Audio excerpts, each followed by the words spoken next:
Hi friends, ಎಲ್ಲರಿಗೂ ನಮಸ್ಕಾರ. ಭಕ್ತಿಯೇ ನಮ್ಮ ಶಕ್ತಿ ಚಾನಲ್ಗೆ ಎಲ್ಲರಿಗೂ ಸ್ವಾಗತ. ಬನ್ನಿ ಇವತ್ತಿನ ಕಥೆ ಯಾವುದು ಅಂತ ತಿಳ್ಕೊಳ್ಳೋಣ. ಇಂದ್ರನ ಅಹಂಕಾರ ಇಳಿಸಿದ ಶ್ರೀಕೃಷ್ಣ. ಶ್ರೀಕೃಷ್ಣ ಗೋಕುಲದಲ್ಲಿ ತನ್ನ ಸ್ನೇಹಿತರೊಂದಿಗೆ ಸುಖವಾಗಿ ಆಟವಾಡಿಕೊಂಡು ವಾಸಿಸುತ್ತಿದ್ದ. ಅಲ್ಲಿ ಗೋವರ್ಧನಗಿರಿ ಎಂಬ ದೊಡ್ಡ ಪರ್ವತವಿತ್ತು. ಗೋಕುಲದಲ್ಲಿ ಶ್ರೀಕೃಷ್ಣನೊಂದಿಗೆ ಎಲ್ಲ ಗೋಪ ಗೋಪಿಯರು ಆನಂದದಿಂದ ವಾಸಿಸುತ್ತಿದ್ದರು. ಪ್ರತಿ ವರ್ಷ ಮಳೆ ಬರಲಿ ಎಂದು ಎಲ್ಲರೂ ಪೂಜೆಯನ್ನು ಮಾಡುವುದು ಅಲ್ಲಿನ ಸಂಪ್ರದಾಯವಾಗಿತ್ತು. ಇದರಿಂದ ಸಂತೃಪ್ತಗೊಳ್ಳುತ್ತಿದ್ದ ಇಂದ್ರ ಮಳೆ ಸುರಿಸಿ ಭೂಮಿ ತಂಪು ಮಾಡುತ್ತಿದ್ದ.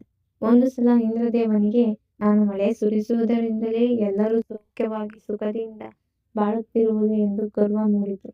ಈ ಬಾರಿ ಮಳೆ ಸುರಿಸಬಾರದು ಎಂದು ನಿರ್ಧರಿಸಿದ. ಇದು ಶ್ರೀಕೃಷ್ಣನಿಗೆ ತಿಳಿಯಿತು.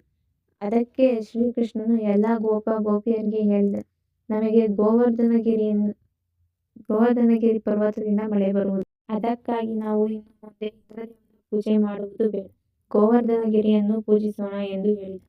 ಆಗಿನಿಂದ ಎಲ್ಲರೂ ಗೋವರ್ಧನಗಿರಿ ಪೂಜೆ ಮಾಡಲು ಶುರು ಮಾಡಿದರು. ಇದನ್ನು ನೋಡಿ ಇಂದ್ರನಿಗೆ ಕೋಪ ಬಂತು. ಇವರಿಗೆ ತಕ್ಕ ಬುದ್ಧಿ ಕಲಿಸಬೇಕು ಎಂದು ಇಂದ್ರನು ರಭಸವಾಗಿ ಮಳೆಯನ್ನು ಸುರಿಸಲು ಪ್ರಾರಂಭಿಸಿದನು. ಭಯಂಕರವಾದ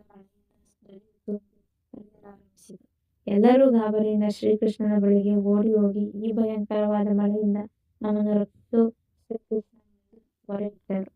ಆಗ ಶ್ರೀಕೃಷ್ಣನು, ಅರೆ, ನಾವು ಯಾವ ಪರ್ವತವನ್ನು ಪೂಜಿಸುತ್ತಿದ್ದೇವೆಯೋ ಅದೇ ನಮ್ಮನ್ನು ಕಾಪಾಡುತ್ತದೆ, ಯಾರೂ ಭಯಬೀಳ್ತಾರೆ, ಎಲ್ಲರೂ ಒಟ್ಟಿಗೆ ಇರೋಣ ಎಂದು ಹೇಳ್ತಾನೆ. ಆಗ ಜನರೆಲ್ಲರೂ ಒಂದು ಕಡೆ ಸೇರಿದರು. ಆಗ ಶ್ರೀಕೃಷ್ಣನು ಗೋವರ್ಧನ ಪರ್ವತವನ್ನು ತನ್ನ ಕಿರುಬೆರಳಿನಿಂದ ಎತ್ತುತ್ತಾನೆ. ಎಲ್ಲ ಗೋಪ ಗೋಪಿಯರು ತಮ್ಮ ಕೋಲಿನಿಂದ ಪರ್ವತದ ಕೆಳಗೆ ಆಧಾರವಾಗಿ ಇದ್ದರು. ಪರ್ವತದ ಕೆಳಗೆ ಎಲ್ಲರಿಗೆ ಆಶ್ರಯ ದೊರಕಿತು. ಈ ರೀತಿ ಶ್ರೀಕೃಷ್ಣನು ಭಯಂಕರ ಮಳೆಯಿಂದ ಎಲ್ಲರನ್ನು ರಕ್ಷಿಸಿ ಸಹಾಯ ಮಾಡಲು ಎಲ್ಲರೂ ಹೋಗಿದ್ದರಿಂದ ಅವರ ಮೇಲೆ ಕೃಷ್ಣನು ಪ್ರಸನ್ನನಾದನು. ಕೃಷ್ಣನ ಮಹಿಮೆಯನ್ನು ಕಂಡ ಇಂದ್ರನ ಅಹಂಕಾರ ಇಳಿಯಿತು ಮತ್ತು ಶ್ರೀಕೃಷ್ಣನಲ್ಲಿ ಕ್ಷಮೆ ಯಾಚಿಸಿದನು.